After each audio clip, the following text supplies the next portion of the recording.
Jarvis, drop my needle.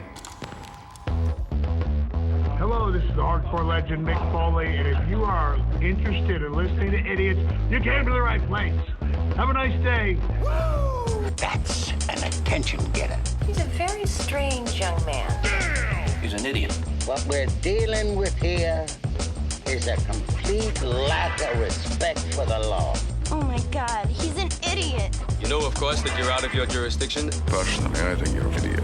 But that's the evidence in the car. But I was going into Toshi Station to pick up some power converters. Always like to keep my audience riveted. Greetings, ladies and gentlemen, friends and fiends, and welcome to Free Range Idiocy. Whoa, hang on a minute. I'm getting all kerfuffled here. I'm trying to be like Kevin Smith, and I'm not Kevin Smith.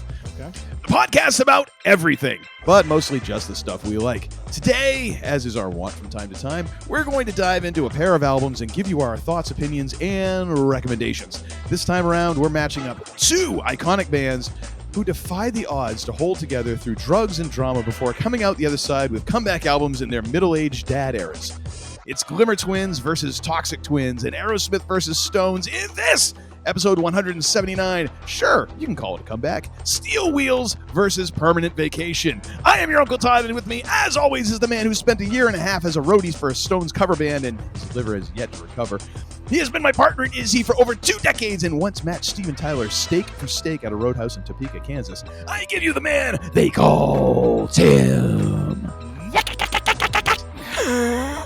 I'm glad you could do that. Well, I'm glad I didn't practice that, so I'm like, I wonder how this is going to sound. It just all of a sudden just came to me. You know, I figured I would let it fly. But greetings and salutations, my friend. How are you? You know, I am doing sufficiently well. That's about that's as far as I'm willing to take it. You never know what tomorrow will bring, so I'm hedging my bets. That's right. Hey, tomorrow's Wednesday, baby. It's all downhill from there. Usually in more ways than one. And how are you, sir? How are you doing? You know what? Living the dream. Loving life. Usual. Last night, we'll talk about it in another thing, but we had a dining excursion extraordinaire that I want to get into. Of course you did. And sent pictures to Uncle Todd, and it was phenomenal. There was some pork belly involved, so I just, phenomenal. Some pork belly? It looked like you had all the pork belly. Like all the pork belly in the Chicagoland area. It was on your plate. Cornered the market, if you will. It wasn't that big. It's a sizable piece of pork belly. It went down so smooth. You actually have to sign a wait. What? I'm sure it came out smooth, too. It greased all the way out. Gosh. Didn't even touch the sides. Why must you go there? Good Lord, man. If you're still listening after that, God bless you. From a poop POV, it was almost like in Star Wars when the Millennium Falcon goes to light speed. Oh my God. Well, this show has taken a turn in minute 4. You know, all I was talking about was a fine dining experience. You can take it to just, oh my gosh. Hang on a second. I've got this one. You are worse than a You are. Sheiky, thank you. Yep. Good God. Guilty. And ladies and gentlemen, we also determined in the pre-production meeting, literally before we just started recording, that apparently Sheiky covers, we have about 11 presets on the soundboard that Uncle Todd operates. And apparently the Iron Sheik basically accommodates about half of them, maybe a little under. Yeah, yes. He is the real. And, rightfully so. Yep. All right. Well, we are going to get into our main topic eventually here, but we've got a fairly hefty Week in Geek coming up here. Even though we did parse it down, it still has a potential. There is a potential for Week in Geek bloat. Like we have not seen in a little while. Hey, I'm scared. I'm really scared. I'll use the name that you suggested, but I live and die by the theory that it's better to have loo rolls and not use them than to need loo rolls and not have them. Mm-hmm. So we over prepare, we cut, and quite honestly, folks, the stuff that hit the cutting room floor was not because it sounded like a frog. We'll get into that later on, maybe the next episode. But let's get to it, my friend. It's right here, Ray. It's looking at me. It's party lights. There we go.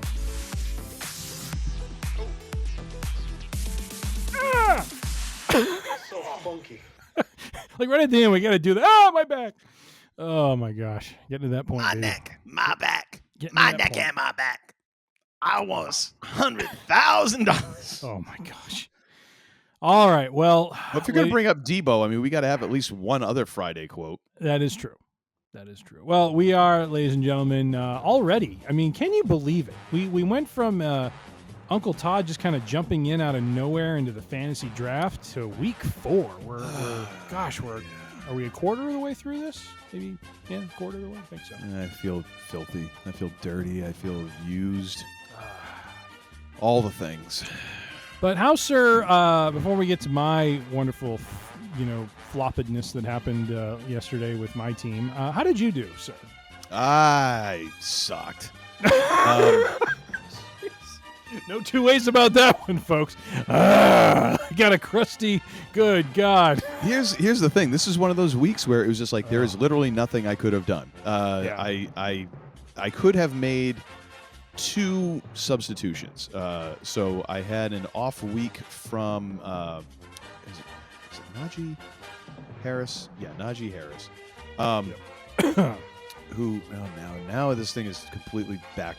Yahoo is trying to screw me. So off week from Najee Harris. He only garnered me 22 points.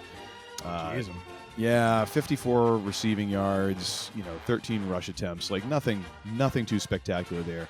In the meantime, sitting on my bench, I had what is this dude? Zach Moss. I almost said Zephron. Isn't that like Cochran? No, Zephron Cochran. Yes, sir. First contact. So Mr. Moss there would have given me 32 points. Ooh. And then if I'd literally taken any other wide receiver aside from Waddle, who just apparently waddled on the field last night, I literally, even making those 2, like picking everything exactly right, I still would have lost by like 1 point. So there just wasn't anything to really be done. Hey, you skipped over your MVP from the wide receiver core. Apparently, Captain Kirk got you 19 points. No, he did really well. Marvin Harrison Jr. Like I had some good days from folks, but it just wasn't going to happen for me, especially against an opponent that had 42 points from Jalen Hurts, and then 40 plus points from both running backs, and then 24 points from one of their wide receivers. Ooh. So yeah, Triple and that hurt. wide receiver plays up for the Giants. I'm like, how did that even happen? Yeah. Isn't Daniel Jones still their quarterback? I think so. How did that happen? Yeah, so it was rough. So 2-2 after week 4. All right. Hoping to turn things around next week against who I got, Joe Buck yourself. So yeah, who knows? They're 1-3. I just love how 1, 2, 3. Oh, actually, it's just 3 teams or 2-2. We have 4 teams at 3-1, and then 2 teams at 1-3. And the garbage team, shockingly, is 0-4, which is exactly as designed. Yes. All right, so my matchup against the Debasers. This was yet another wonderful highs and lows sort of week for me. My quarterback, respectable showing. But then I get to my first wide receiver, Calvin Ridley, who is doing Bo Diddley. Then we get to T. Higgins, who's finally showing some life and bringing some action here. And then recent pickup, Jamison Williams to help plug the hole with 16 points. I just saw your running back situation. Oh, we're getting to it. See, it goes Higgins, and then it builds up to Williams, and then I get to Derrick Henry, who locked in almost 60 fantasy points. I mean, this guy had a monster game against Buffalo. And I'm feeling good about life. And then I look at the next line, and my second running back, C. Steele. It's not Captain Steele. It's Carson Steele, who was supposed to be one of the backups, but apparently Tyreek Hill was now unleashed upon the field. And he got a whopping what? Yeah, 1 point. Oh, my God. I mean, as an average, you still did better than I did. Oh, but that is heartbreaking to see. That is awful. Hey, the big return of the week for me is a healthy Deebo Samuel back on the gridiron, ladies and gentlemen. 11 points, so a little bit of a, Deebo's usually in the 20 to 25 point range. I want to see a little bit more productivity out of him next week, and I think I will. And then I ended up, once again, I had benched Dicker, the kicker. No, I did not unleash him. I ended up sticking with Cincinnati's kicker. El McPherson. El McPherson.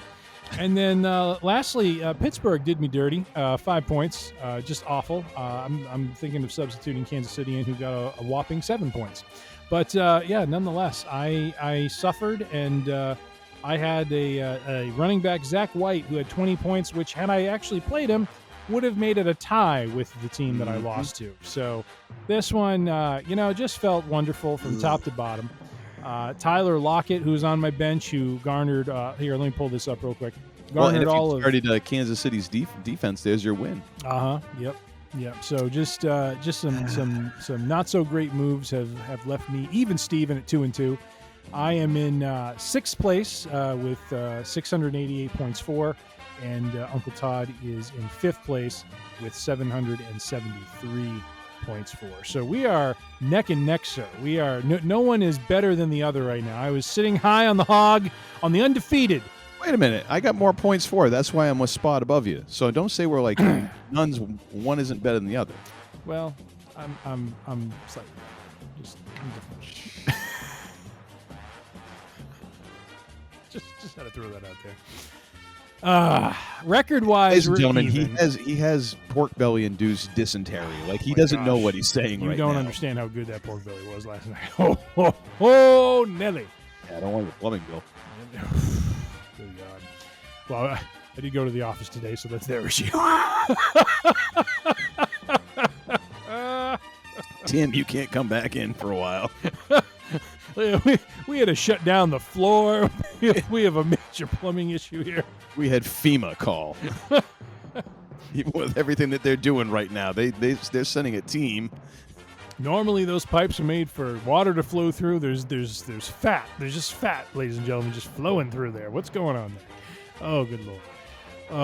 Anyways, anything else on week 4, sir?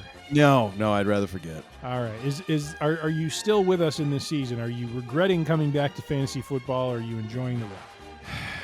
It's anybody's game. I'm here to win, so we'll see how things turn around here. I feel like I've had a couple of weeks of just like not great luck. Just having both of us in the joy department, if you will. And this week, because I'm already shy enough or down enough men on the wide receiver position, 2 of my wide receivers are on bye. So, man, they call Tim is scrambling on the waiver wire to try to claim something. Anyone, please call me. Might have a trade for you. Oh, okay. Well, we will see. We'll chat. Yes, we will. All right, next up. Well, last week, there were a few things released on Netflix that looked quite interesting, and near and dear to the show is a subject matter that we kind of not talk about due to the monstrous and horrific nature of how this individual ended up later on. Yes, wrestling Voldemort. Yes. But the Netflix produced documentary Mr. McMahon, which ironically started off with, I guess, WWE participation and support. And then that fell apart once all the unsavoriness started coming out about Vince. Yeah. Oh boy. But it was it 6 or 7 parts? I'm already forgetting. I think it was 6 parts. Yeah, 6 parts. So just wanted to get, thought we could talk about just our reaction and thoughts to it. I finished it up on Sunday, and I have some thoughts. But what, sir? How did you feel? And did you like it? Was it a good documentary? What didn't you like about it? What could have been better? I mean, I thought it was interesting in that I think it's about as rounded of a view as we have ever gotten, and that we will ever get, of Vince McMahon while he is still on the face of this earth. I think maybe after he's and willing to talk about himself. Well, exactly, because I don't know that you're going to get a lot otherwise, because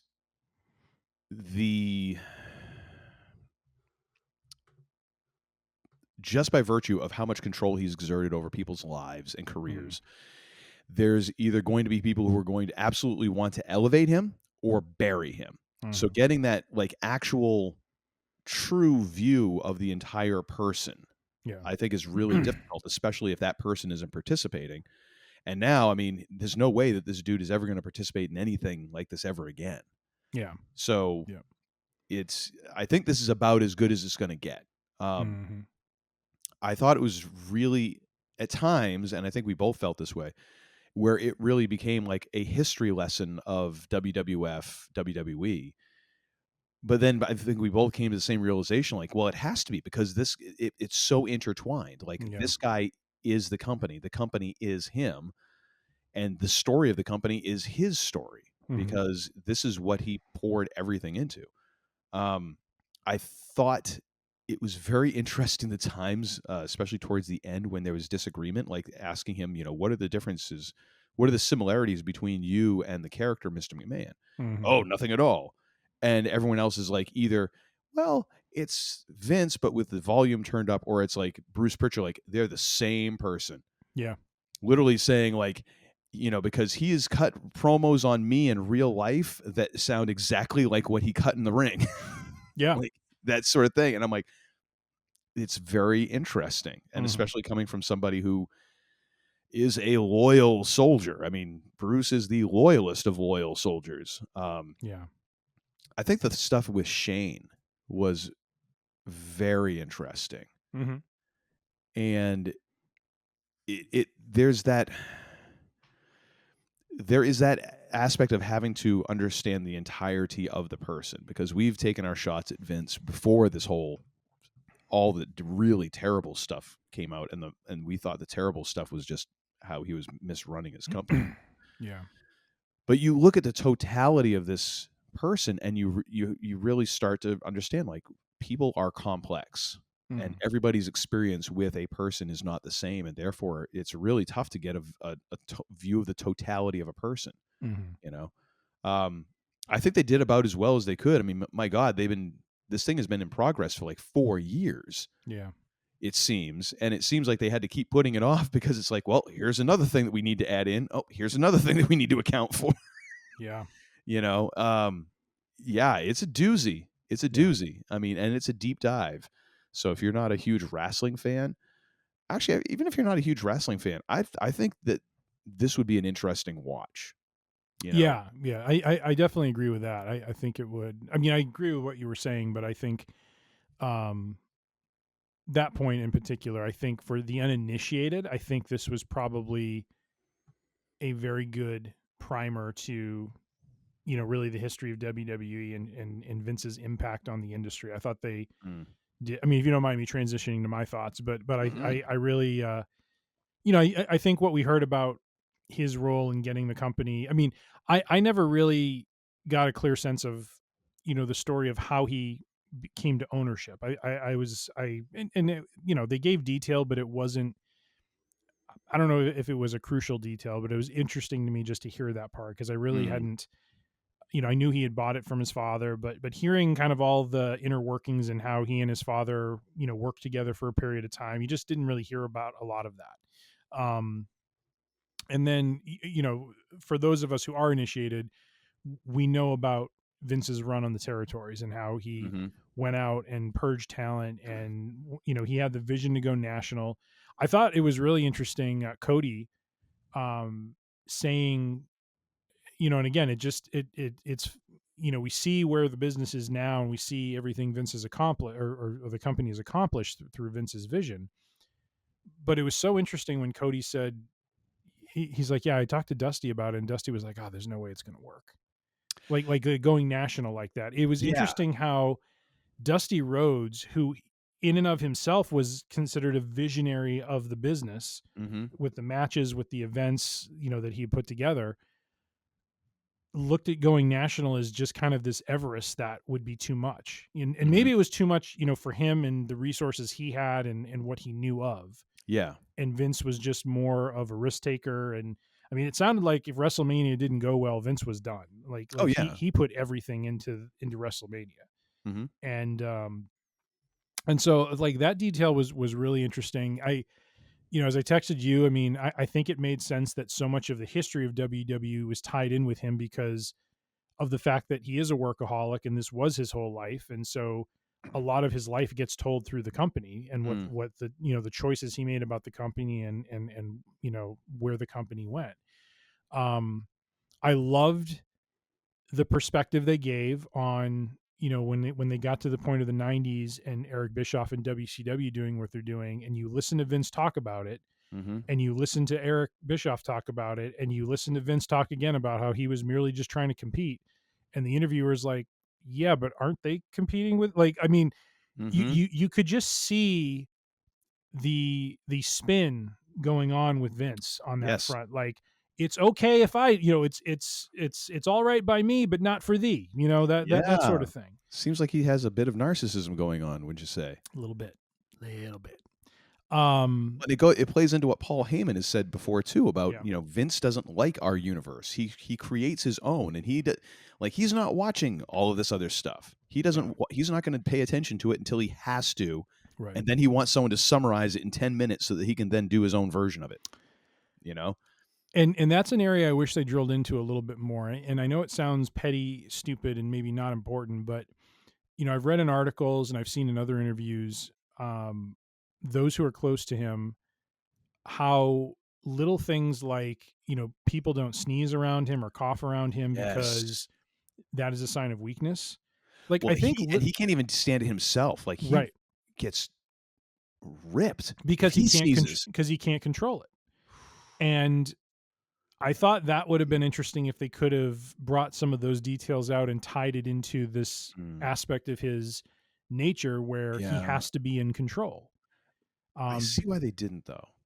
Why is that? Because it's already coming off as a hit piece, and we saw that in episode 6 with Bruce, who I actually felt really bad for Bruce Pritchard, which is saying something.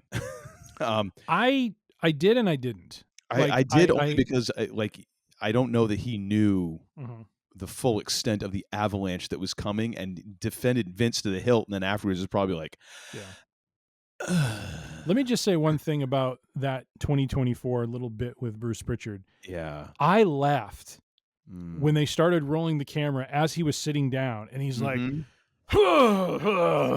I'm just like, is that what I sound like when I sit? Because I make those noises when I sit, and I'm just like, dang it, I sound like Bruce freaking Pritchard. I had to chuckle at that because he's just like, oh, it's like, it was like the boat was mooring. It was basically docking at the pier, it's like, oh my God, it's like a job. I appreciated what he shared, and I understand as someone who knows Vince and has probably been a friend, has been a friend of Vince's for quite some time and an employee of Vince's. His point about bringing out the good, I do think they tried to show those things. I thought they tried to show them even in the tragic story of Shane a little bit, where you see Shane chasing after his father's approval in the same way that Vince did.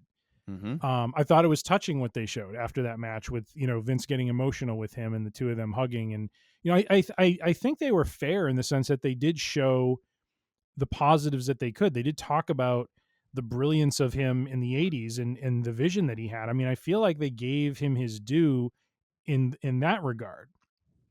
The thing that I took issue with Pritchard's story that bothered me to some degree is, don't wish any ill will on his wife. Wonderful story that, Vince in his deep resources was able to get her the care that has now allowed her to live much more beyond the prognosis. But in a way it also, and maybe this was intentional the way they filmed this and told this, but it's also someone who is beholden now to Vince. You know what I mean? Like, it's one of those situations that you're a yes man and you're reaping the benefits of being the yes man. And I don't understand why I'm supposed to sit here and say, well, Vince is a good guy. Vince probably has done some good things. No doubt about it. Probably has treated those who have been loyal to him very well. But a good person doesn't just treat the loyal ones well. A good person would treat anyone that way. Yeah. And there's unfortunately too many stories that you cannot ignore and cannot put on the shelf about him that, I mean, some of which we're just coming to understand now. Yeah. There's probably a lot of things, and I hate to say this because I like to deal in facts and not just, conjecture. But unfortunately, where there's smoke, there's fire. And there may be a lot of other stories that we'll never know about him, or maybe we'll learn later on about how he abused his role. And maybe in some cases, maybe abused, some of his employees.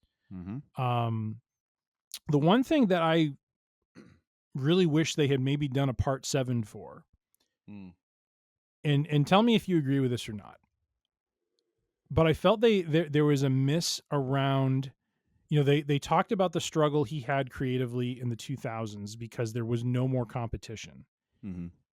I really wish they had spent some time in the 2010s with, even though it was a similar struggle, though, him becoming this, creatively becoming out of touch with culture, because I really feel like, when you get into the kind of the 2012s, the mid, in the 2015s, and then later on in the decade, it's really becoming apparent that he is not connected to pop culture. It is Vince wants something to work a certain way, and damn it if he's not going to shove it down our throats. And I'm thinking specifically about Daniel Bryan and about Roman Reigns. And, again, I don't want to make it about the company, but when you're talking about the man and about the vision that he has and all of this, Vince becomes more exposed in the 2010s in my book as creatively failing than anything. I mean, his son-in-law takes the minor league and turns it into something that more people are invested in than the main roster product, to the point where Vince starts pillaging some of the talent, not using them adequately in the main roster, and then releasing them. And that's something I wish they had spent some time on, to show that as smart of a businessman as he was and as a visionary he was in the 80s, he lost it in the 2010s. He did not have an A game to speak of, and was really kind of playing the role of a king who was shoving crap down the subjects' throats. And the subjects started to rebel. And I really wish they had put some time into that to show, just that in a way, kind of his fall creatively. And then finish it up with the way that they did, telling. And I know there's some time jumping you would have to do, because they spent a lot of time in part 6 on Benoit and the impact of that, and CTE and all of that. And that was good. I'm glad they covered that. But what do you think about that? Because for me, and I know you were kind of disconnected from the product at times, maybe throughout that decade, but for me, that was a very frustrating thing as a fan, to see Triple H bringing a very sincere and kind of honest approach to treating it like pro wrestling, and really elevating young guys and creating stars in this stripped down minor league that was NXT, and turning it into just a product that, they would load it into a regular stadium, as the Saturday night going into the Sunday night pay-per-view, main roster pay-per-view. And the crowd would go crazy for these people. And they're supposed to be the minor league. And then Vince puts this garbage product out there with these stars that he's trying to make or forcing down our throats. So I don't know. Sorry, I've been rambling a bit, but what thoughts on that? No, and justifiably so. I can't speak a whole lot to all of that time period, because like you said, I really wasn't watching all that much. What I will say is, I think that in making the documentary, they had to make some choices in terms of what do they, not an agenda necessarily, but like, how do you really want to land this thing, and where do you really want to put the weight of it? And I think in the name of timeliness, and also in the name of what ended up being kind of the downfall of Vince, they really decided, like, we are heading in this direction, and we want our destination to be the Janelle Grant lawsuit and the investigation and all of that. So I think, for the same reason of not going into the sneezing and some of the other behavior, I think in a way you have to be very careful, because already I think they were fairly even-handed, and like you said, they were they carried Vince's water a lot in terms of like building him up as like, hey, he did all these great things, and look, my God, look at what he built and all this, and a lot of people, Hogan said and did all these things, but Vince was telling him what to do, and all of this stuff, and really built up his credentials as the guy behind all of this. Even doing all of that, you have a loyalist like Bruce Pritchard saying, it's a complete hit piece. You know, I think at a certain point, if you go into some of that stuff, you risk it becoming a serious burial. And by the time you land where you want, they're just like, yeah, they were out to get him from the get-go. Yeah. I think that you have to make those choices. In some ways, you have to dial it back. I think of, if you ever seen or heard the movie Hacksaw Ridge? I've heard of it. I've never seen it. Andrew Garfield plays Desmond Doss, a World War II soldier who wanted to be in the war, but his religious beliefs precluded him from carrying a weapon and taking lives. Mm-hmm. So he fought and fought and fought to become an army medic. And then in this culminating battle, he saves dozens of his fellow soldiers during the invasion of Okinawa. And it's incredible. Yeah. If you actually go and you read just the Wikipedia page for Desmond Doss, you realize they dialed the volume down, because if you were watching this in a movie, you'd be like, no way in hell that happened. It's like, no, it did. No. You wouldn't believe it, because it's even more crazy than what the movie shows. Yeah. And I think that you in a way you have to always refine that, and you have to find that, because someone's BS detector is going to go off. And even though they might be wrong, it doesn't matter. You can't argue with that person over that. Yeah. So that's where I think that they were trying to fine tune that. And I think in a way, having Bruce come out and say that at the top of episode 6 before they go into this thing was their way of like, and hey, just so you know, this is what he said before we found out this. So I think that was their way of kind of, in a way, addressing that without necessarily heads-on addressing it. Bless you. Sorry, Vince. Gesundheit. I know. Oh my God. Somewhere right now, Vince is... You're fired! Even though he's swimming in his Scrooge McDuck vault full of golden doubloons and bills. Gosh, that's a disgusting thought. Let's not ever think of that again. I thought it was really well done. I thought it was well worth watching. Can I throw one other gap in real quick? Yeah. And there was probably a pragmatic reason for this. They did feature Linda McMahon. They did talk to her quite a bit when they focused in on the whole storyline with Trish and I think they were just talking about the family's involvement in all of this. And maybe she would say nothing. Like, I don't know what their situation is, but I kind of wish they had gotten a little more of a reaction from her of like, how do you feel about your husband?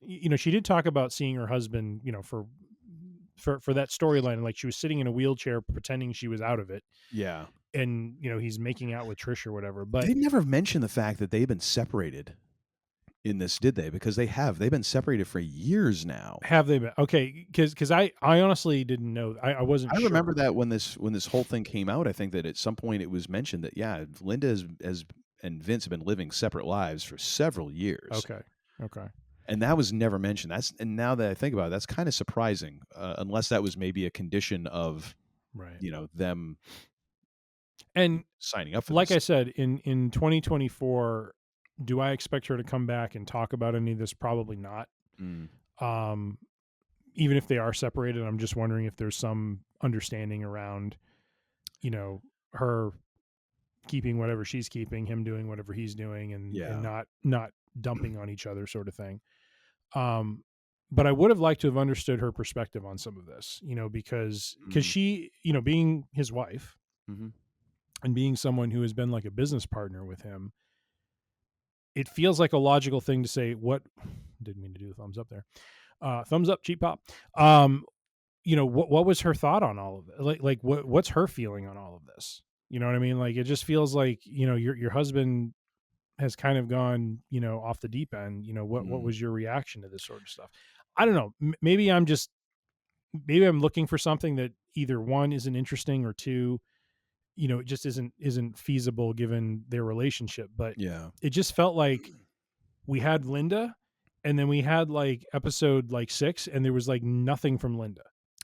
Well, I think part of the reason that Bruce is the last person vaguely associated with WWE still that we hear who is interviewed anytime close to the release of this is because I don't even think it was a matter of anyone even saying no comment. Like I told you, I think they just weren't even returning calls at this point. And I think another thing that we're not really talking about here that probably does bear mentioning, another reason why you're not going to go deeper on some of this is WWE is going to be on Netflix at the beginning of the year. And even if there's nothing in the contract that says WWE gets final approval, they get final cut.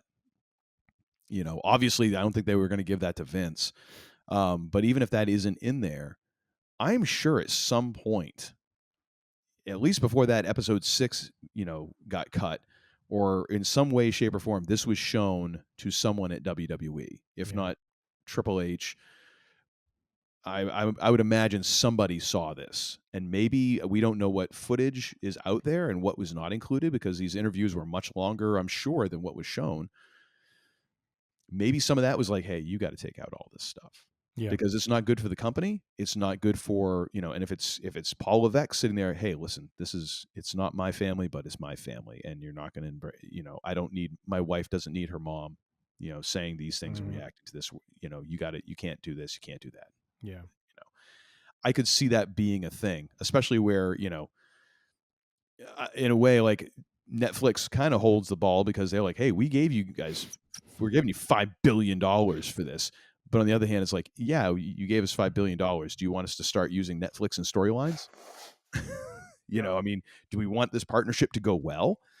So I imagine there's a little bit of keeping the peace in there as well. And I'm sure there's definitely a method of them being like, hey, we can say this stuff about Vince without it necessarily being all of WWE, because it did very much all of that veered into Vince, and WWE kind of shrunk into the background a little bit, as I remember. Yeah. I will say it was really interesting, and I don't know, it kind of throws some questions into Stephanie as well, because you saw when he first retires in 2022 due to the payoffs, she's in the ring getting the crowd saying thank you, Vince, saying I love you to my dad, and then he comes back and she steps down, and then everything else comes out. And I believe she and Triple H have 3 daughters, I think. So I would imagine, I know they have all daughters, whether it's 2 or 3. I'm pretty sure it's 3. Yeah. I question how they feel about some of this stuff. Well, being parents of daughters. I think that it's a very complex issue because you're dealing with a family business that is still very much alive, that you very much want to continue, because it's not just you. There's also a lot of people who are friends of yours who are now depending on you. Like, hey, Road Dogg got to eat too. And if this whole thing goes, teats up, as you will, I don't think he's got many prospects outside of wrestling, wrestling industry. But I think that there is a certain amount of still, trying to keep up appearances, because, and I that's the way I see that whole thing in the ring when Vince retired for the first time, that it's like, hey, we've got to put a spin on this, and then it's just going to go away. It's a story, and we have to control the narrative, and that's very much a wrestling thing as well as a PR thing. So I can understand some of that, and then having to maybe explain later, like, hey, sometimes you've got to deal with things in a way, and you talk to your kids about things, and you don't always get to just be like, screw this. I think when Vince came back, I very much think that was probably the straw that broke the camel's back for Steph, and that was why she just left. And as much as well written as the statement was when she left, I'm sure there was very much a stone cold salute somewhere in there. Yeah. For this, like, okay, no, I'm done. I am done with this. Yeah. That's just my guess, though. All right. Well, I would say whether you're initiated or the uninitiated, it is an interesting documentary. It is, it's kind of disturbing. I mean, I'll say this: it was a little disturbing, some of the stuff that they had him, that they recorded him saying, because he just, you definitely got a view into kind of the range of thoughts that the man has. And they go from very salient to very wacky. Like that whole thing when he talks about he has a couple computers going on in his brain. It's like, oh yeah. They're like, oh, what are you thinking about right now? Sex. Yeah. It's like, okay. Good Lord. There's things that even when we're asking for your inner thoughts, we want the nice inner thoughts. We don't want the real inner thoughts. Yeah, we want to hear, Triple H over Batista, that sort of thing. Yeah. No, not so much. Yeah, I would give it a recommend. I would. All right. And lastly, we don't do this very often, but by God, it has been a dark and dreary couple of days here for the. It's a bad week to be famous, man. It's the Reaper is out. I don't know if Mark Calloway's made a call to the big man, but you know what I mean. Oh my God. Rest in peace. Good Lord. Just if you're over a certain age and you've been in the news at all, just watch your back right now. Just watch your back. Just in the last couple of days. So basically what we're talking about, this is kind of our In Memoriam section, a number of celebrities passing on and athletes as well. Over the last just couple days, just 2 days, we have lost Country Music Hall of Famer Chris Christopherson. Yeah, actor, songwriter, member of the Highwaymen. Yes. Comforter of Sinead O'Connor. Yeah. Which I had forgotten about until I saw it like all over Instagram. Like a few different reels were posted of what he did there, and I totally forgot about that. But and then he was the original. I know Bradley Cooper and Lady Gaga made it famous a couple years ago. Star is Born. Yep. But he was the original with Barbra Streisand, and so yeah, he's had quite a prolific career. Wrote Me and Bobby McGee, recorded and made famous by Janis Joplin. Yep. Gosh, there's a few other songs too that he wrote. They're gigantic. But I mean, just the fact that like the Highwaymen was a freaking country super group. I mean, you had Johnny Cash, Merle Haggard, and Willie Nelson on stage together. And who wasn't there? I'm probably going to get my butt kicked by someone for not knowing, but then you have Chris Christopherson there. So I mean, you've got to be somewhat of a heavy hitter and also a pretty cool person to hang out with. Well, like at that point in his career, was he just like he wasn't well known at that point, was he? He was pretty well known because I mean that was like 70s. I want to say like 70s, 80s. So I mean, he'd already written some songs. I think he'd been around for a bit. I'm not going to pretend to be like a all-knowing person about Chris Christopherson. Oh, I'm not at all. Mostly familiar with his acting credits, not as much about the music. So him in Blade. I still quote that thing. He was in Blade? Yeah, he was Whistler. Oh my gosh. He was the dude who like he was Apparently like Blade. I'm not familiar with his acting.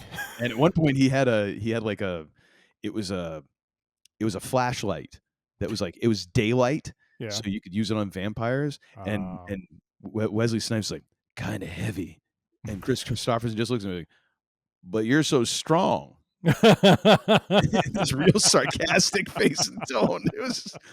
I just still use that every so often. Someone will say something. I'm like, but you're so strong. And they're like, what? I'm like, never mind. Peasant. Oh, that is funny. That is funny. So Chris Christopherson, unfortunately, I mean, he was, I think let me just pull the article up, but I think 88 he passed away. That's a good run, man. That is a good run. That is a good run. Also, on Sunday, we lost John Ashton of Beverly Hills Cop fame, passes away at 76. Not too long after the, I'm trying to think, the Beverly Hills Cop follow-up. What was it called? Axel F or something like that? Or I think it was, so it was Beverly Hills Cop 4. I think it was just called Axel Foley. Oh, Axel Foley. Okay. Something like that. Okay. Got it. Yeah, but John Ashton also in one of my favorite unsung 80s movies, Midnight Run. Ooh. And that was That's so good. Him in that Very movie. nice. But yeah, him in the Beverly Hills Cop movies, great. Oh my gosh, all-time cop, movie cop Hall of Famer right there. Absolutely. And then from the entertainment industry, we move into the athletics industry, sports industry, if you will. The NBA Hall of Famer Dikembe Mutombo passes away yesterday. Sadly, of brain cancer. I believe he was about 50, 54. I think it was it if it was 55, that would be really weird because that wasn't the number he wore. Let me see. Dikembe. I almost want to say it was 55. That'd be spooky. That'd be very, very weird. 58. Okay. Passed away at 58. Okay. That'd be just odd. But,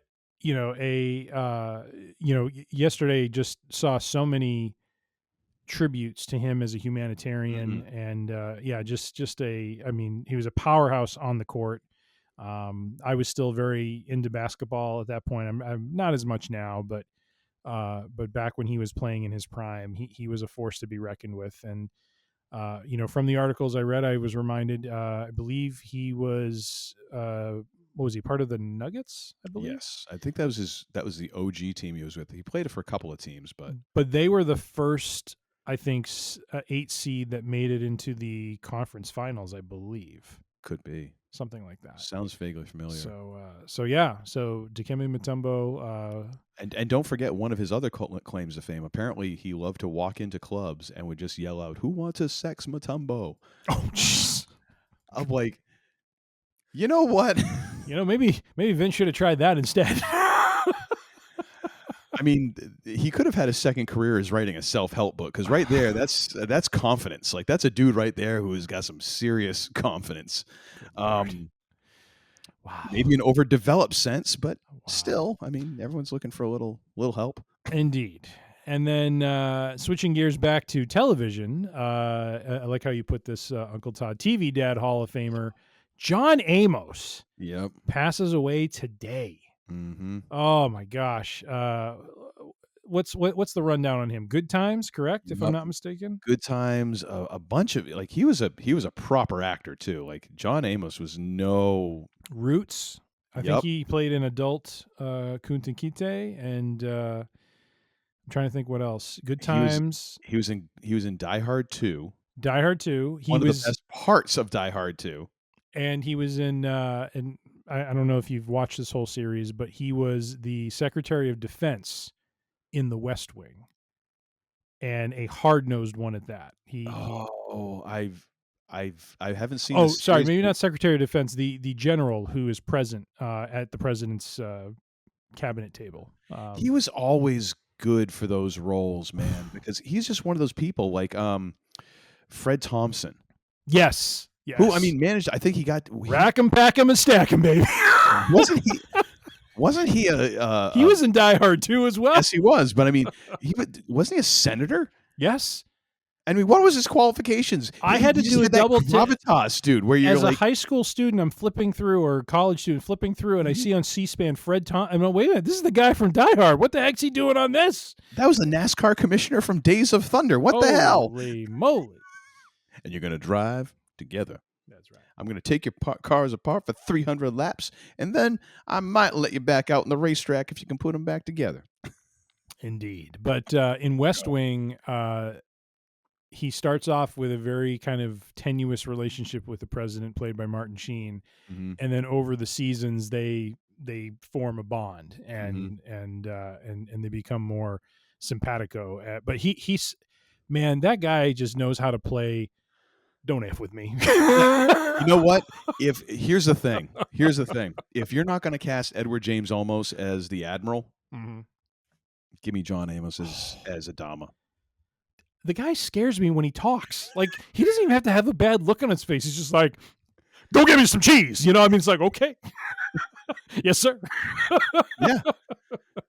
That's all he's got to say. And he can be totally smiling. Go give me some cheese. But yet he had that. There was also like, I can't describe it.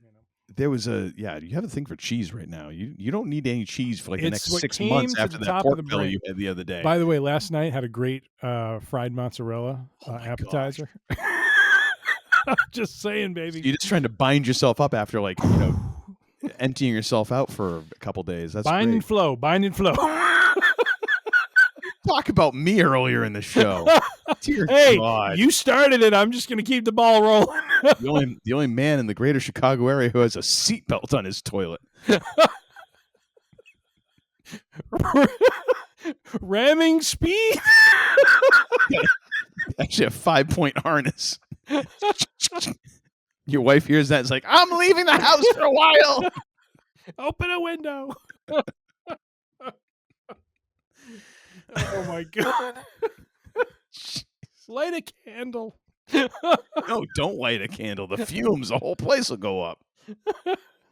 Oh my God. Anyways, no, John Amos that dude just had that presence. He had presence. He had that gravitas. Just one of those people who, if they're in a scene, like there's no way that you don't know they're in the scene. That you always are keeping track of them. Yeah, it's kind of crazy to think he was in Good Times with what's his name? Dynamite. Oh, it just yes. Holy moly. Oh, what was his name? Is it JJ? Was it JJ Walker? Yeah. Something like that. I can't remember. But he, there were some serious parts to that show, and he was a big part of those. And he played them amazing. Yeah, and I think it was a pay dispute or something. Yeah, where they killed his character off after a couple seasons. Yeah, and the show was never the same after that. Like then the show very much kind of got cartoony. When he was part of it, it had that comedic drama balance. Yeah, yeah. I distinctly remember one of the things he was called out, is remembered for is when he loses his job, I believe, or something like that. There was they had a whole storyline around him going through that, and the stress on a father trying to support a family, that sort of thing. And he played it brilliantly. So John Amos, sadly, leaves us. And then finally, we lose. And I love how Uncle Todd states this here, because long before he was a WWE Hall of Famer, he was part of the Big Red Machine. Charlie Hustle himself, Pete Rose, passes away. Never spent a dime on a haircut in his life. Nope. I think he did it all Shaggy himself. to the end, baby. Shaggy to the end. But he did have a good run in the late 90s, early 2000s with Kane, who was known I don't know as if it was a good run. Well, good for Kane, not so good for Pete. But yes, took one too many tombstones, I believe, and it was a feud. It was funny to see that on Instagram as well. Someone compiled a reel of just all the times he got tombstone pile driven by Kane. It was hysterical. One of the greatest hitters in all of baseball history. Yes. Yep. And yet people are remembering him at the time he got tombstoned as the San Diego Chicken. Yep. And sadly remembered for his unfortunately his gambling that led to more so his lying about the gambling. Yeah. Like always, yeah. Yeah. So I see the little babushka has showed up. Yes. Ladies and gentlemen, it's Caitlin's Comedy Corner. Did she have a script with her? Did she have papers with her? Does she have a... No, that's another blanket. Another blanket. She's got a blanket with a blanket and a hoodie. Blanket, another blanket, and then a blanket and for wool that blanket. Socks. That's great. How cold is it out there? It's not that cold. It is cold. You won't put the dang heat on. Oh, good Lord. She is belting it out tonight, ladies and gentlemen. That's what we have blankets for. All right, what do we got tonight?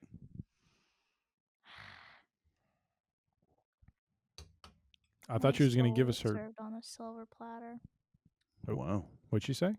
Her soul served on a silver platter. Okay. I thought she was going to sing us a song called Dad, Turn Up the Dang Heat. It's a good thing that the teenage angst hasn't arrived yet. No. What do we have to say? Anything?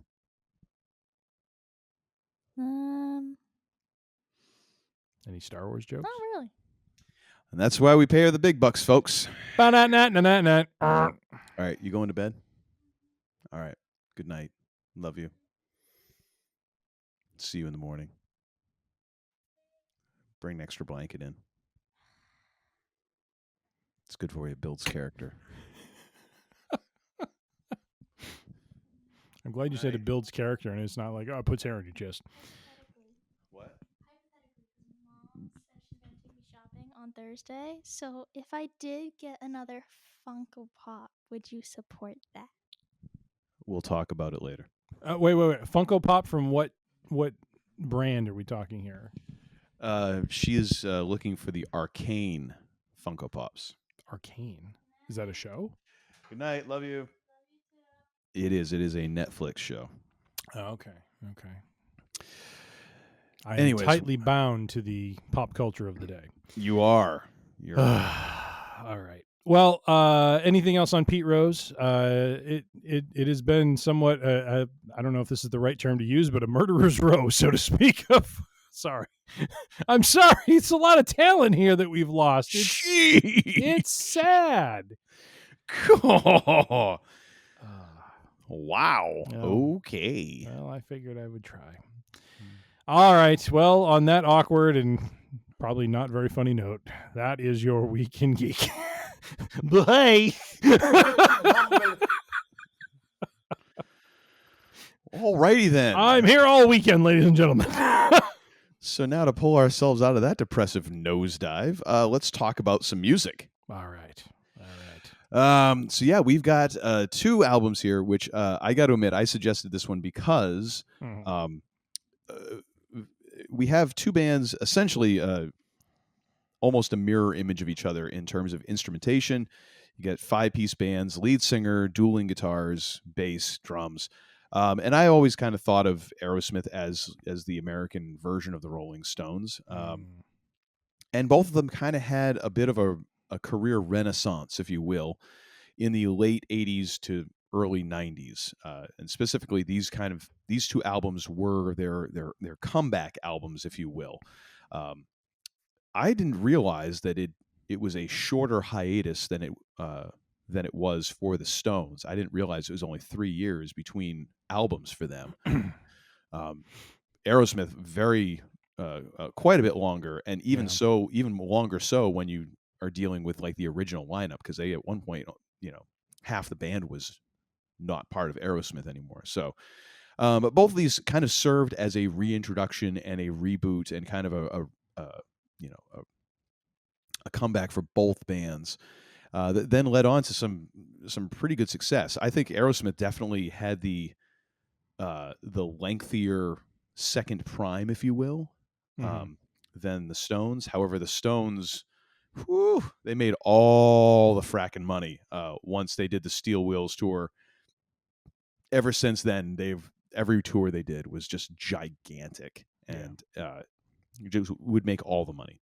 I don't think Aerosmith ever quite got to that point, but we'll talk about whether that's deserved or not. Okay. How do we want to do this, sir? You want to go first, or you want me to go first with a little Steel Wheels action? So the way we did this was I took Aerosmith's Permanent Vacation. Uncle Todd took Rolling Stones' Steel Wheels. Do you want to go through any factoids first? We can. So for Steel Wheels, released in 1989, it was kind of it had been 3 years since the Stones had their previous album, Dirty Work, which was not as well received as a lot of other Stones albums, and it was also, I think, the first album that the Stones did not tour in support of, because Mick Jagger decided that he wanted to go off and work on another solo album, and they were all just so dysfunctional at this point that it kind of seemed like that was the end for the Stones. So Steel Wheels comes out in 1989. You got the normal cast characters. You got Mick Jagger, Keith Richards, Ronnie Wood, Bill Wyman, Charlie Watts. The interesting thing here is that this is the last full album with Bill Wyman on bass before he would depart.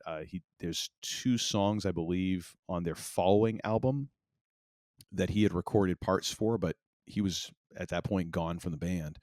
I mean, good Lord, we got tons of additional musicians here. The most prominent being Chuck Leavell, who plays organ, piano, keyboards, and also has served as like the longtime Rolling Stones musical director since then.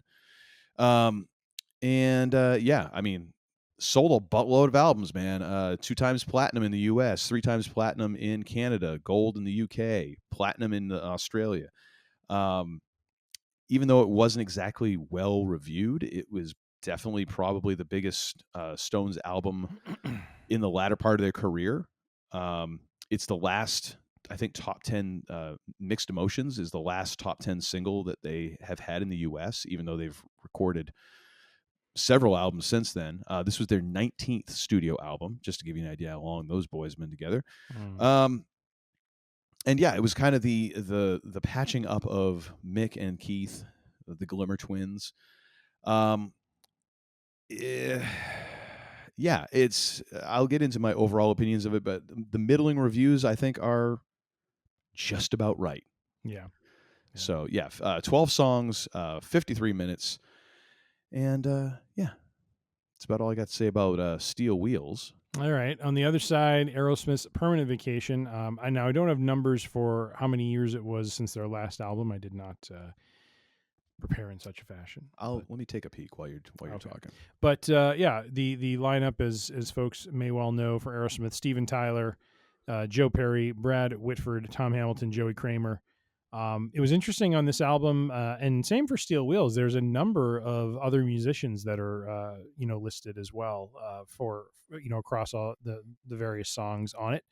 But this album for Aerosmith went 5 times platinum in the U.S., so 5 million units per sales or for sales. 5 times platinum in Canada, 500,000 units. Gold in Japan for 100,000 units, and then gold in UK for 100,000 units as well.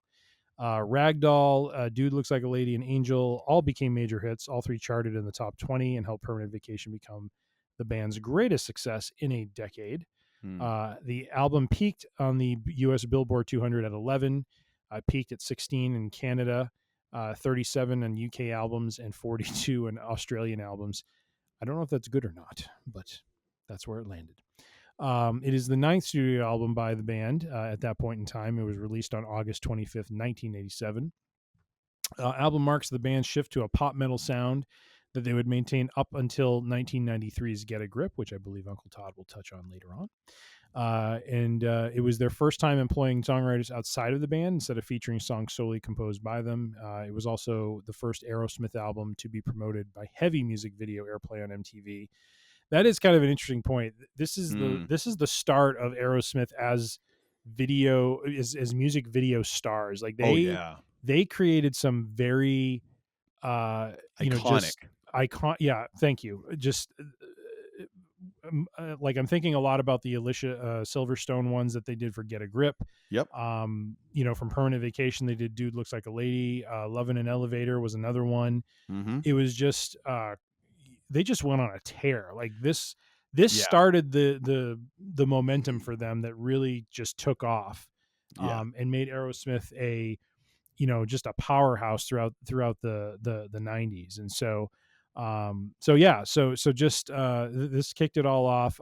Similar to what you were saying about the Rolling Stones and Steel Wheels, this one did not get solid ratings across the board. All Music gave it 4 stars. I think the Rolling Stone magazine gave it, I think, 2.5, 3 stars. It was out of 5. Let me see. I don't know who Robert Christgau was, but graded the album C+, saying Aerosmith were running out of gas again already. I don't understand that. When you listen to some of the music. On Permanent Vacation? I don't know. Maybe he needed the paycheck. Who knows? I need a refill if you're going to read that. Yeah, no lie. I like Dave Reynolds from Metal Forces magazine called the album a bleep hot album and one I'm going to play the hell out of. So thank you, Dave, for that. But yeah, overall, let's see. This is a 12 songs as well. So similar to Steel Wheels, 12 songs. Interestingly enough, so Steel Wheels, 12 songs, 53 minutes. Permanent Vacation, 12 songs, 51 minutes, 53 seconds. Mm-hmm. So very close, very close. So following up on the yearing, it's kind of funny. I thought it was a much longer interval, and in both cases, I was wrong. So the previous Aerosmith album to this was 1985's Done with Mirrors, which was actually the return of the original lineup. Joe Perry and Brad Whitford were back in the band after having left. That was supposed to be their comeback album. It did not happen that way. Mm-hmm. And so Permanent Vacation became, I believe, that, and I don't know what the expectations were for that, but I'm sure it was higher than Done with Mirrors. So, yeah.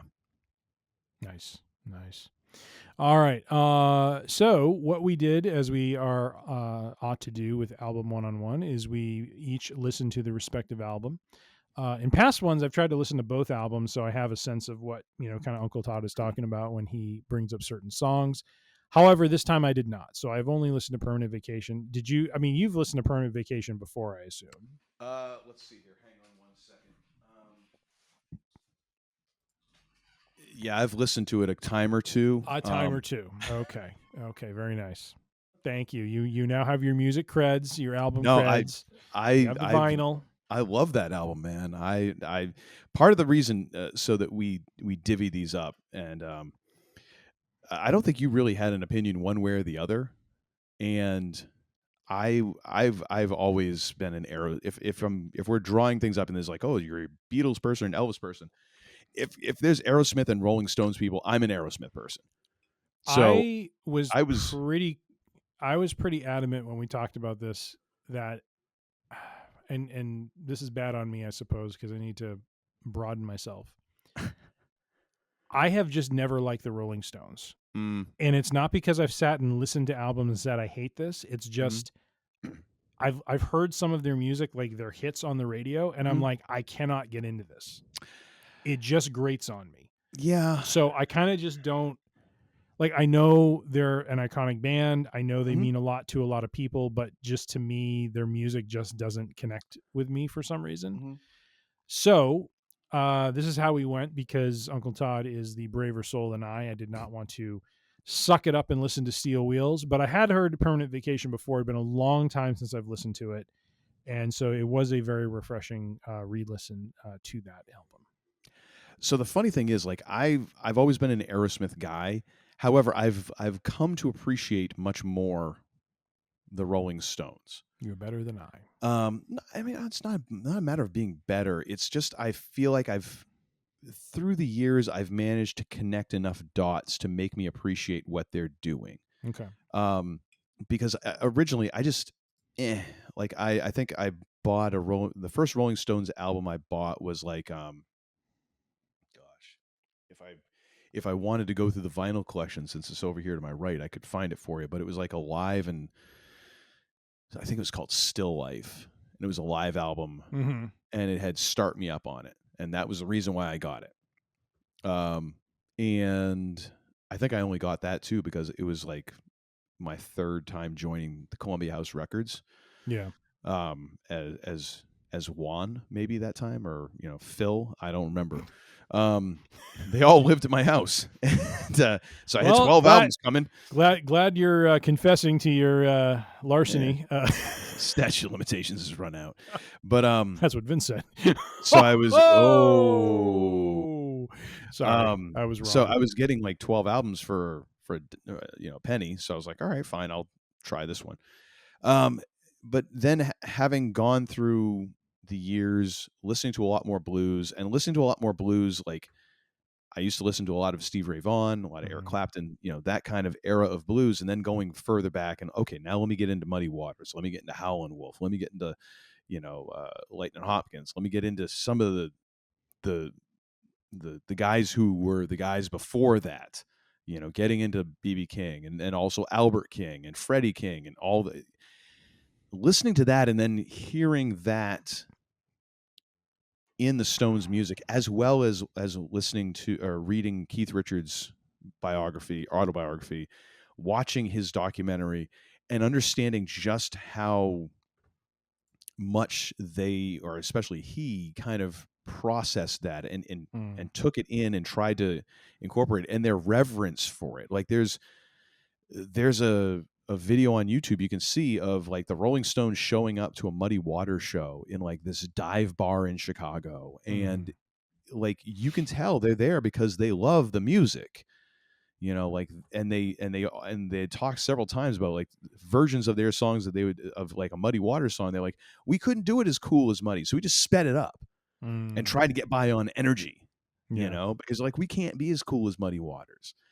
And again, Howlin' Wolf, the only reason Howlin' Wolf ever got a national television appearance in the United States, which is a crime when you consider how great of a musician and a figure he cut in blues and in American music. The only time he got on national television was because of the Rolling Stones. And they said originally they wanted Muddy Waters, then he couldn't do it, and they wanted Howlin' Wolf, and the TV show's like, we don't really want it, then we're not going to be on the show. Okay, yeah, then we'll get this Howlin' Wolf character that you want. I mean, that's just great. So I've come to appreciate them through that. Now, that being said, there's a lot of times I'm like, oh my gosh, Mick, what do you just, you look like a chicken that's having a seizure. When you're out on stage, and some of the stuff you do vocally, I don't necessarily agree with, but overall, I've just come to like appreciate the band for who it is. I remember. 1 second. Oh boy. We're gonna get the hat. I tip my cap to you, sir, for taking a bullet and going ahead and listening to that album, sir. Well, and the funny thing is, like, I owned this album on cassette back in the day. Like, I remember buying it because I was like, okay. Gosh, you spent your hard-earned money on this thing?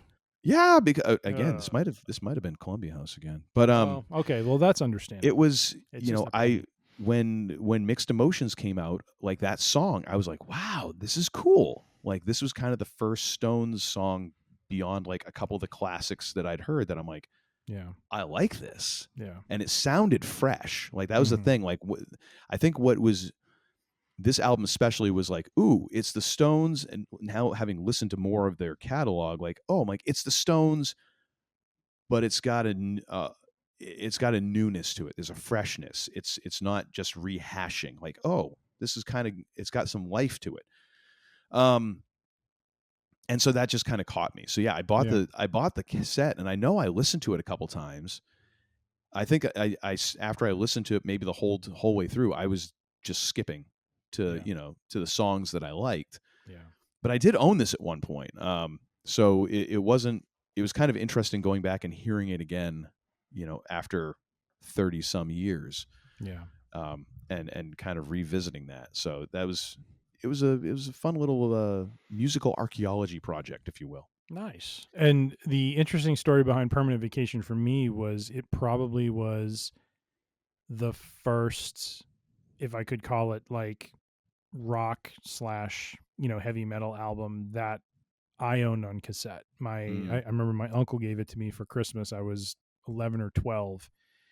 And, my parents, at one point, my parents were into music, and then they had kids, I think, and then died. And that'll wear you out. Indeed.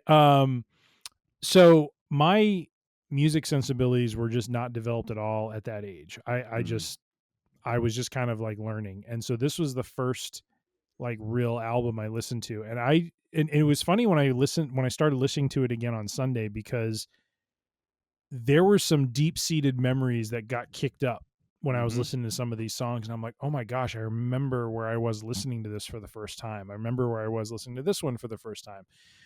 St. John's, for example, and Hangman Jury, those songs stuck with me. Like, I just love the feel and MTV texture. Unplugged? Because Hangman Jury? I'm pretty sure Hangman Jury was on MTV Unplugged, and St. John might have been too. Well, they should have done St. John Unplugged. That was and the Aerosmith Unplugged was one of the one of the best. Yeah. MTV Unplugs. But it was definitely like I was living in black and white, and I started to see color when I listened to them, because it was just, the music was great. And then I moved on to Van Halen, and then I moved on to, some other bands, and, so on and so forth. So this was fun for me to go back and listen to these songs and remember them that way from my teenage years. And just that whole experience of getting to know who Aerosmith was. And then, just kind of from there, like I said, the rocket ship that took off, because for much of high school, they were a major presence. And then even into college, this was like their heyday. They were just like, they could do no wrong. Every album that came out had 2 to 3 hits on it that had phenomenal music videos that won even awards. More. Oh my God. Yeah. I mean, I'm probably limiting it by saying 2 to 3, but I'm trying to be safe. But yeah. So I think that if I'm getting my chronology right, I remember Permanent Vacation in the context of music videos.